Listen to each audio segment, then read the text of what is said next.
Welcome to today's episode of the Legal Innovation podcast series, where we dive into the intersection of law, business strategy, and innovation. I'm Lucy Saddleton, Managing Editor at the Legal Innovation Forum. We're very pleased to be joined today by Anthony Ruffolo, Associate Vice President, Shared Services, General Counsel, and Corporate Secretary at Honda Canada. Anthony is Head of Legal, Privacy, Human Resources, and Administration for Honda Canada. Today, he is going to tell us about his interesting career path and his approach to supporting the company's business goals and aligning his legal department to drive innovation and business growth. Thank you for listening, and please stay tuned for our next episode.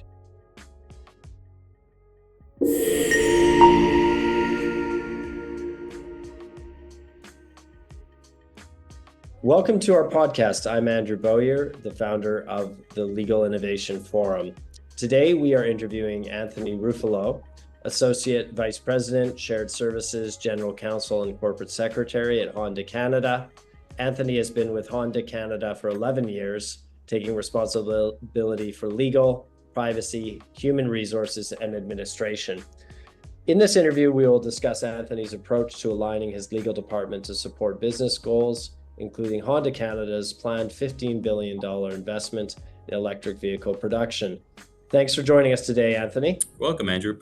Happy to. So we'll get kicked off. We always like to learn a bit more about our interviewees. So tell us a little bit about your career path that led you to Honda for the past 11 years and how we've got to having this conversation today. So, my path is probably a bit different from many others in the in-house space. I actually started off in a tax practice. So I haven't come across too many folks that started off in tax and made their way kind of to a broad-based in-house role. So, quite different than some. So started at, large national firm in Toronto, doing income tax and excise tax work. Incredibly interesting work. I used to say at the end of the day, my brain kind of hurts. It's just the legislation and the regulations are just so, so dense and challenging to kind of, navigate.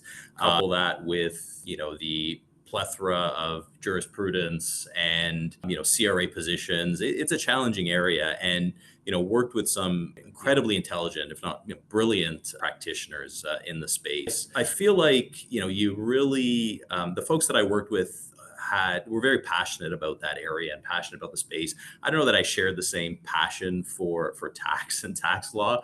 I went to business school, did an MBA prior to going to law school. My passion has been kind of business and getting in there with, business groups and solving business problems and, kind of having more of a hybrid, legal business role. So, I left private practice, did a short stint at a large financial services company, large bank. Was looking to learn and broaden kind of my practice areas or my expertise in law. Did a bit of securities, compliance work, corporate governance type work. Great learning experience. About a year in, this opportunity at Honda came up, and really, I love cars. It was presented to me as a broad kind of practice, right? From, consumer protection matters, employment matters, product liability, class actions, advertising, that really appealed to me. It was broad. It was, lots of areas to kind of, expand your knowledge base and, great company, great product. So I was all in, started as legal counsel, focused on a lot of financial services related matters. Given my background, that was kind of the natural kind of first step is supporting kind of that area of the business. From there, I really tried to take a keen interest in the other areas. I got myself into some of the advertising work. I think next, there were some opportunities to support, product liability, litigation defense and class action defense. So kind of, got myself in there and, expressed an interest in learning that area and, really tried to, learn the business, network throughout the organization, something that, I've found is incredibly important, even in an in-house role. As a private practice lawyer, client development and networking is important, but just as important in-house. I mean, you have to learn customers, you have to learn about what they do, you have to learn about, issues that they're facing, their business direction, all of those things. So super important. And I really spent a lot of time kind of building that rapport, building those relationships internally in early days in my career at Honda. So, when it was time to appoint a general counsel, I had seen worked in a variety of different areas of law in the organization. I had, interacted with business folks from across the various areas of business, from sales to engineering to advertising and PR and such. So really had, a full kind of spectrum of knowledge of kind of the various business groups and how everything came together. So it was a fairly easy transition kind of into a general counsel role where I was, overseeing kind of the entirety of the legal portfolio. From there, spent some time kind of overseeing the legal function. And as you mentioned, Andrew, when you were kind of going through my current role, I now also oversee HR function and administration, which includes facilities, if you can believe that. But yeah. I will say it is the skill set that you learn and that you develop as a lawyer in terms of how to approach problems, by gathering facts and analyzing those facts to kind of get to a recommendation or a solution, invaluable. And I think can help you to be effective in other, business roles outside of legal. You certainly have to kind of, switch off kind of the legal mind to a certain extent when you're dealing with certain problems. There are other considerations, I guess, when you're looking at issues outside of kind of purely legal, reputational considerations for the organization, broader business considerations, people considerations. So, it does take some getting used to in terms of how to, be most effective in some of those other roles. But I will say that base that you get kind of as a lawyer and in, navigating and solving legal problems is incredibly valuable and really, I think, equip me to, be effective in other roles in the business. So that's it in a nutshell. Excellent. Yeah, thank you. Very interesting path. So how many people are in your legal team? We are at 10-ish, somewhere in that range. If I I lose track with all these other areas, but yeah. Somewhere in that range. Yeah. Interesting. So obviously, what we can see with the automotive sector is a significant amount of changes. It's a headline making sector. It has been in Canada for a long time. Big driver of economic growth, particularly in southwestern Ontario. Over the past century, really. And things are changing. It's now a sector that's highly politicized to some extent. It's a sector that is at the center of the shifts in our regulation, in our views, in the reality of what's going on with climate change, and it's also facing new competitive threats or opportunities depending on how you see it. So let's talk a little bit about that in more detail and how that's impacting your role strategically and the legal department writ large. But one thing I have noticed I want to start on is this, particularly in North America, this discussion around the commitment to move to hybrid over electric vehicles. Could you give us a little more insight on what's going on there? For sure. So I'll start with, you've I think provided a good summary, Andrew, of kind of what is happening. This is, an unprecedented, there's unprecedented change in the industry. A lot is happening.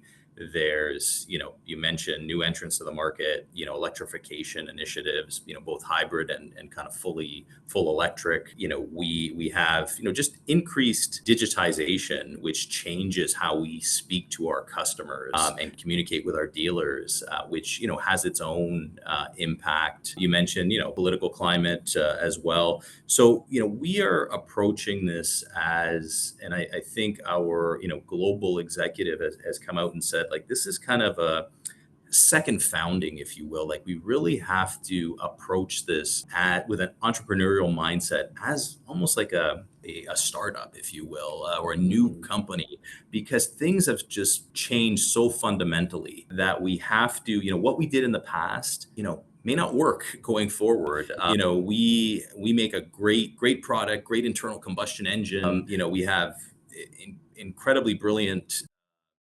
engineers and other professionals working on our products, and have for a number of years. But our processes and our approach, we have to look at that, because it may not work in the current environment, because it's just changed so fundamentally. So one of the things that the organization is really pushing culturally is to really focus on innovation and challenge the norm, challenge the status quo, and find new ways to do things, and to adapt given the current conditions.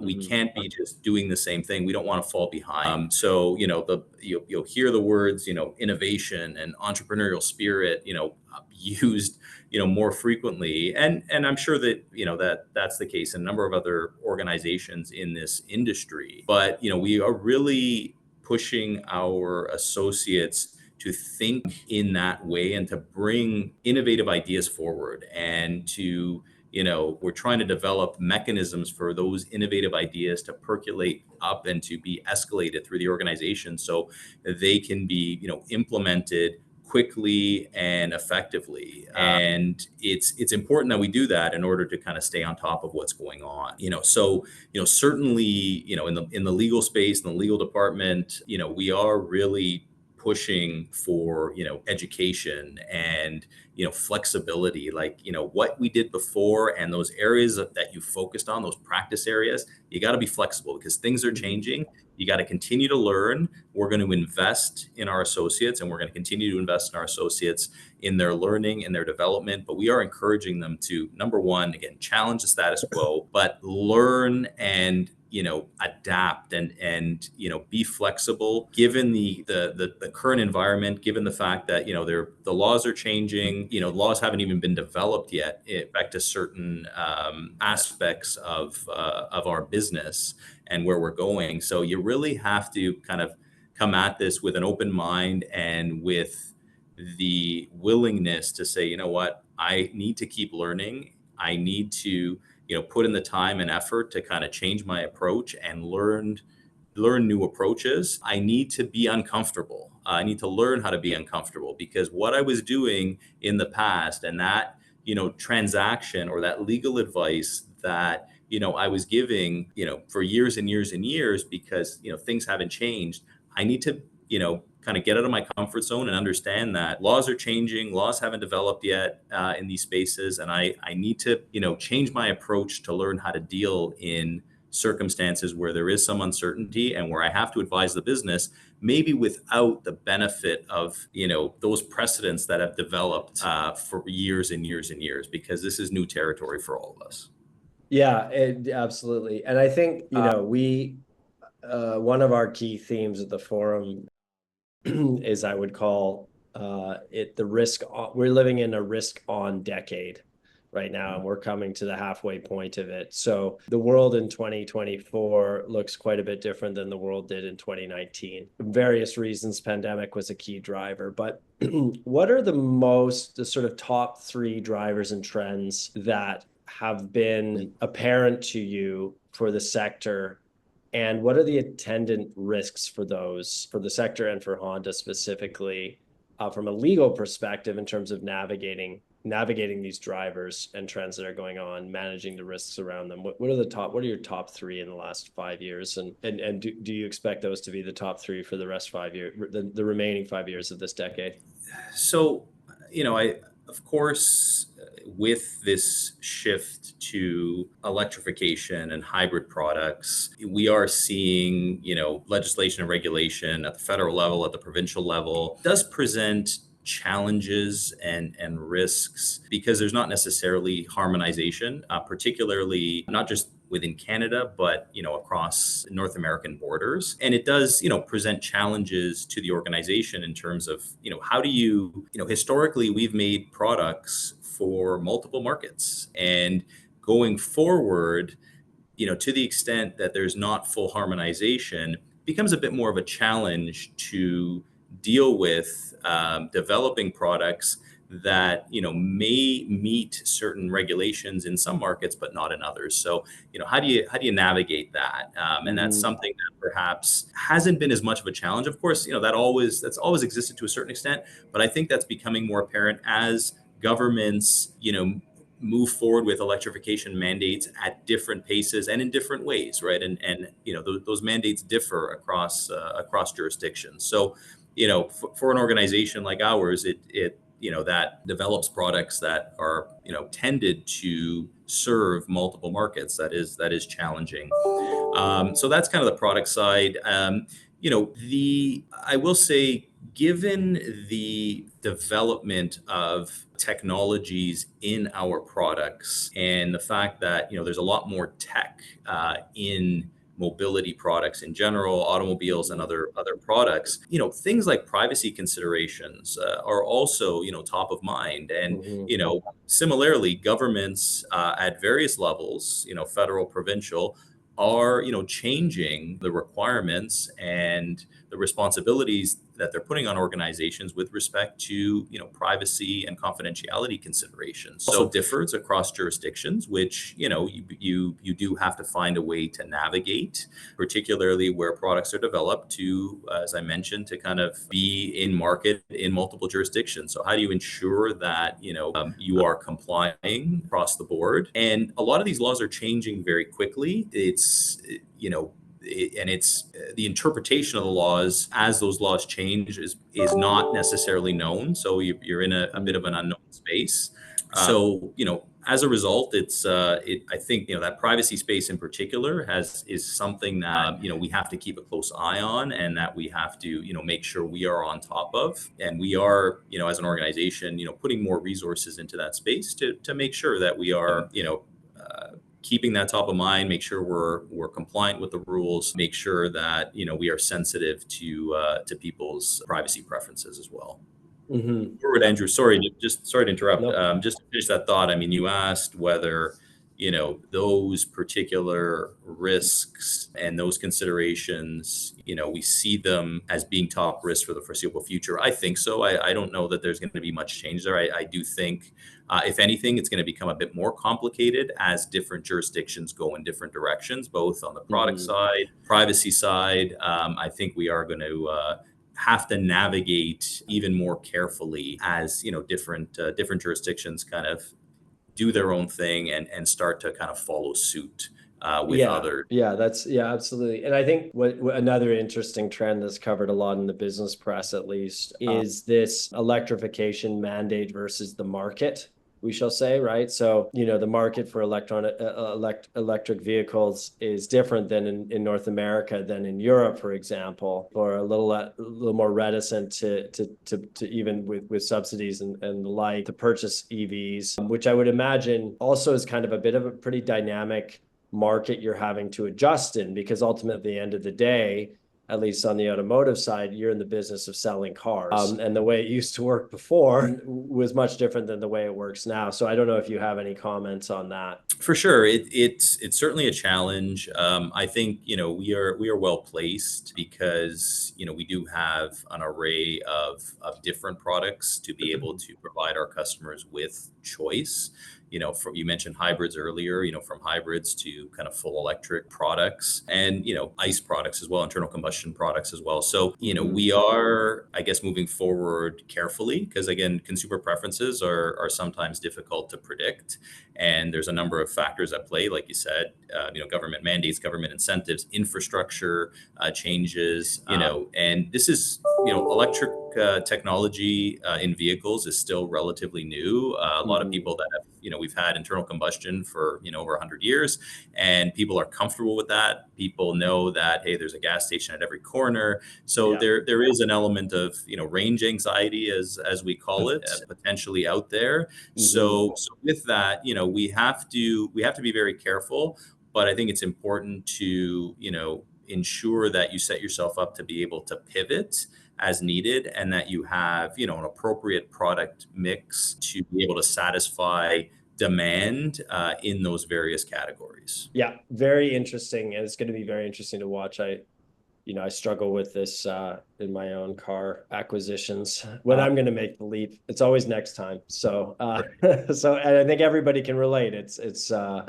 interesting sector because everybody either has a car or gets driven in a car relatively often. So not daily. So kind of moving on from that, I wanted to talk about the recent announcement about the $15 billion investment in electric vehicle production, which includes 4 new manufacturing plants, if I'm correct. This is pretty significant. This is a great story for future of the mobility sector, specifically automotive sector. It's a great story for creating new jobs or new types of jobs in Canada. And I think as well, really centering ourselves as a country for sort of the future economy, particularly as it relates to electrification. So any comments on that you would like to share with us? For sure. And, I agree, great initiative, certainly exciting from where I sit internally in terms of, what we're doing and what we're investing, but also, from a learning perspective, just exciting to get involved and kind of, be able to navigate or help the organization navigate a transaction, a multifaceted kind of, initiative of this kind of, scale and scope. So really exciting to, again, just take in as much knowledge as possible through this process as well. I obviously, wanting to make sure we adequately support the organization, but I mean, I think the learning opportunity is phenomenal for all of us kind of in the legal space and beyond. I mean, even beyond the legal department. So really exciting stuff. It's without getting into too many specifics. There's a lot of there's a lot of folks involved, as you can imagine, strategic partners, governments, contractors, all kinds of things happening at this point. From a legal department perspective, I think we're in the assessment phase where we're kind of assessing,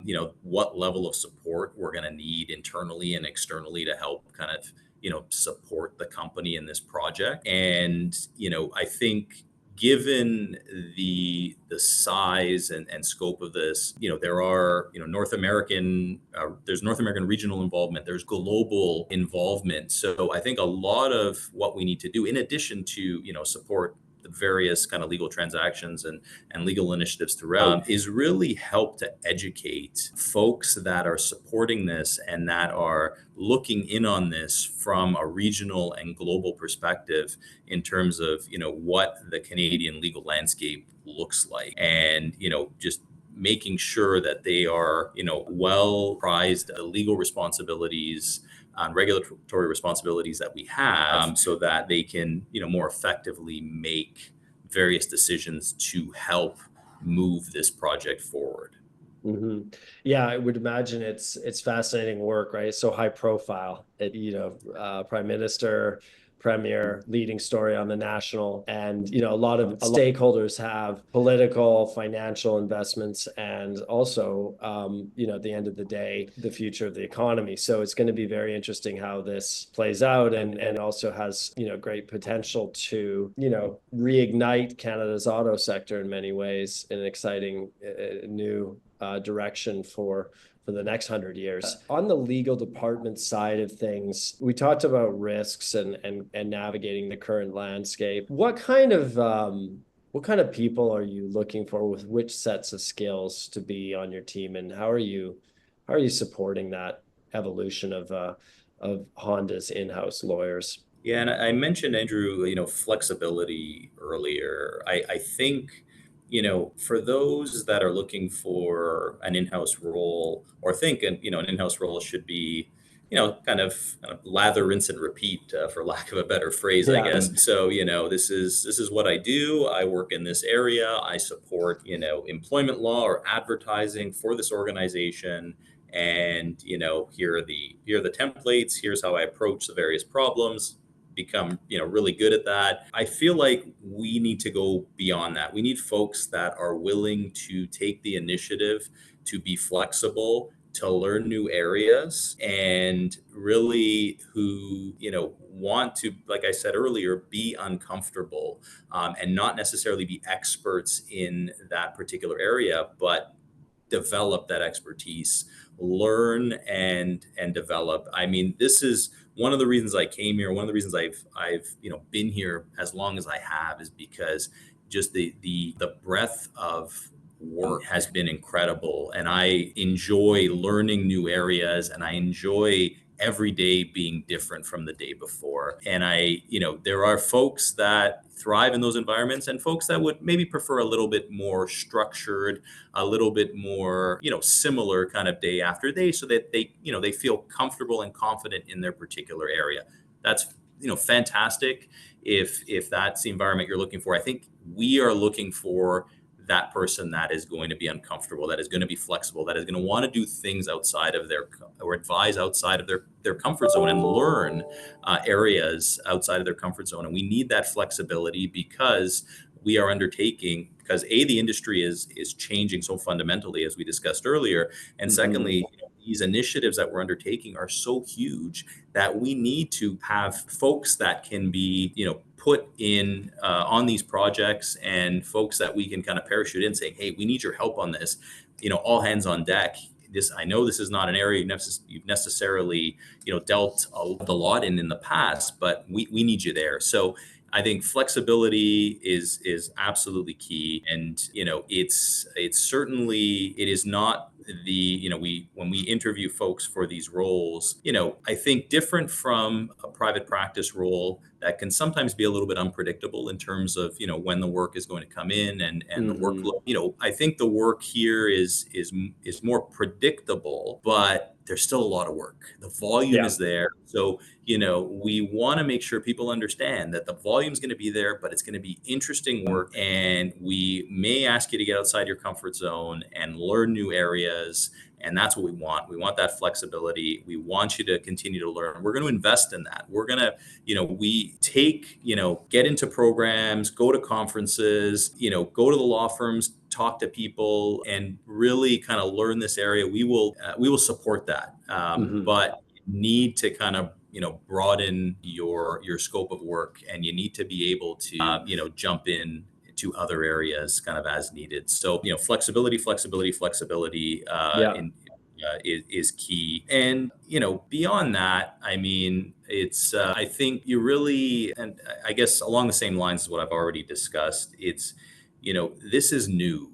The industry is changing so rapidly. It is something that you're going to have to learn how to, be a lawyer in an environment where the path forward is not necessarily clear.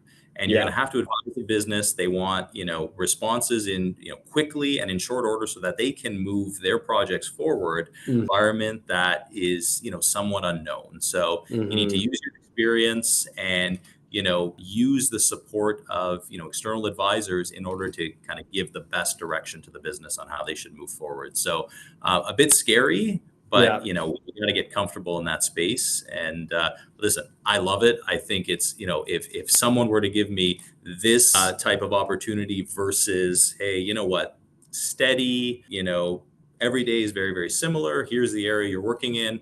I mean, I'll take this any day, but again, not for everyone. So we are really looking for those folks that, would kind of want to lead this up and thrive in environments that are kind of uncertain and unpredictable. It's very interesting. And I think, like there's that sort of openness and that ability to deal with uncertainty and to make judgments, accordingly, right, to where you think things are going, and manage the risks as you go along the way, which are myriad. Another thing, we were putting on a conference last week in Atlanta, and we were talking on one of our panels, which is focused on the human equation. And, the world of work has changed dramatically in the last 5 years because of the pandemic. I think that was that will be seen as a real fulcrum in an era in our century, and the outcomes from that, which we're still seeing what happened on the ground. But, coupled with what I've been calling the generational shift that's going on in the sector, people are looking at the way they work and what they get out of work and how they value work in different ways, and how they work too. So maybe tell us a little bit about the journey on that side of things. For sure. And you're absolutely right. I mean, things have fundamentally changed over the last, especially over the last, 3 to 4 years. We really we need to understand that, and we need to adapt to that. And, the mindset of, as lawyers, you are expected to, work whenever we need you to work and, drop everything night or day, 24/7. I mean, that's gone. I mean, we do need to ensure that we facilitate appropriate, work-life balance and help associates. I think they're asking for flexibility, so help facilitate that flexibility. And I think it's important. And I think, giving them that flexibility and giving them the opportunity to better manage kind of personal commitments and personal lives, I think will improve retention. Because that's what people are looking for.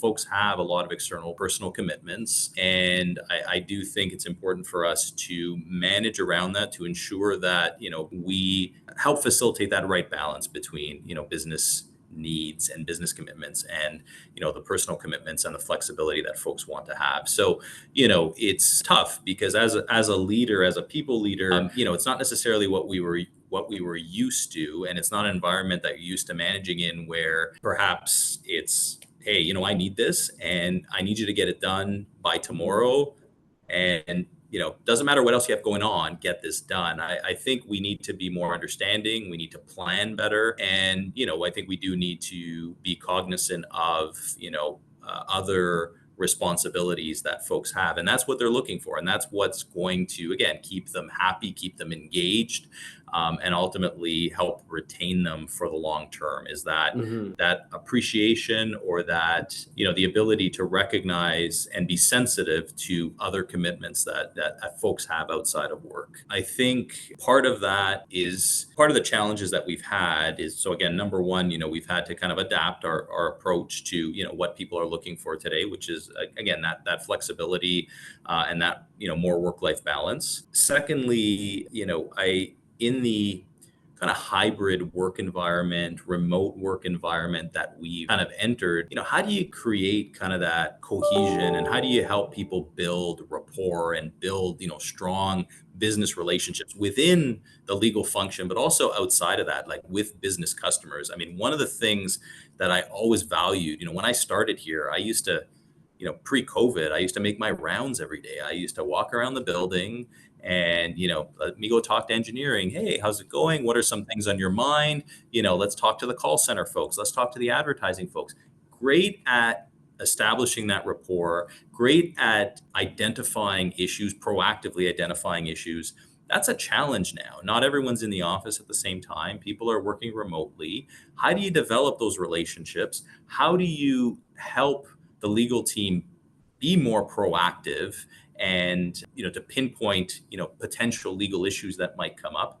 A lot more challenging in doing that, right? So you really have to kind of pivot and focus a bit more on engagement, activities that help facilitate that engagement, and activities that bring everybody together. And you need to be a bit more, you need to coach your teams on being a bit more deliberate about, ensuring that they are making investments in client development, and they are, finding time to have those, personal interactions with, their business colleagues and their legal colleagues. It's a different way of managing, for sure. It's not as obvious, doesn't happen as naturally as it did kind of, pre-pandemic. So you really have to, make it a point to, focus on some of these things that, again, previously may have been more natural because you were interacting with everyone on a daily basis, and it was easy. Everyone was there. Now you got to work it, but it's still incredibly important. So the flexibility is great. It's super important, but with that flexibility comes, some challenges on, in terms of developing kind of that rapport and developing those relationships. So Mm-hmm. anyway, a few things. I mean, the other thing I'll say, Andrew, maybe the last point, one of the things that in terms of retaining talent and keeping people happy, keeping people engaged, I think is really maybe twofold. One, I think their responsibilities and their role needs to be clear. And I think, making their responsibilities, clear and, ensuring that they know that they have certain responsibilities, they have certain customer groups that they are accountable to. So giving them that clarity is important, but also giving them the ability to giving them ownership of that area and of those client relationships, I think is important. So, I think micromanagement, has its place, but I do think you need to empower your people to, own their practice, own that area, own those relationships, build those relationships with their customers, with their clients, and, hold them accountable to those as well, so that they know, like, these are mine and I'm responsible. And I think that helps not only, helps people learn and develop as legal professionals. But I do think, it gives them more of a sense of purpose. Like, okay, I understand my role. I understand how critical my role is to the bigger picture, to the organizational goals, and to this business unit's goals. Like, they rely on me. They have confidence in me. And I do think that helps retention. It helps retain people. I think that empowers them. I think that fuels them. At least for me, it does. And that's kind of what I've seen in my interactions with Counsel on our teams, is that you got to empower them. You got to be clear that they own this. This is their responsibility, and they need to work it and they need to build it. And they're the accountability. They're the accountable person for that particular area. To me, that is that basis for kind of a strong kind of long-term, relationship with the organization is really giving them that accountability and giving them that ownership. So right, yeah, absolutely, yeah. It's interesting. It's just the notion and nature of leadership is changing fundamentally. We have a dramatically shifting work landscape. We're going through a lot of societal shifts. We're going through generational shifts. We're going through emerging technologies. It's a fascinating time to navigate as a leader, and I think the structures of that have changed dramatically, and it's going to be very interesting to see how that skill evolves. So thank you for sharing your insights on it. So I think we'll wrap the conversation up from here. Anthony, really appreciate you taking time to run through your role, your team's evolution, your role's evolution, what's going on at Honda Canada and Honda globally, and all the dynamics in play. And very much looking forward to connecting again sometime soon. So thanks very much. Very welcome, Andrew. Always a pleasure to chat with you, and really enjoyed this talk. So yeah, great chat, and hope some of what I shared will be helpful for folks in similar roles, or folks considering kind of moving into an in-house environment, an in-house role. So great. All right, thank you. Yeah.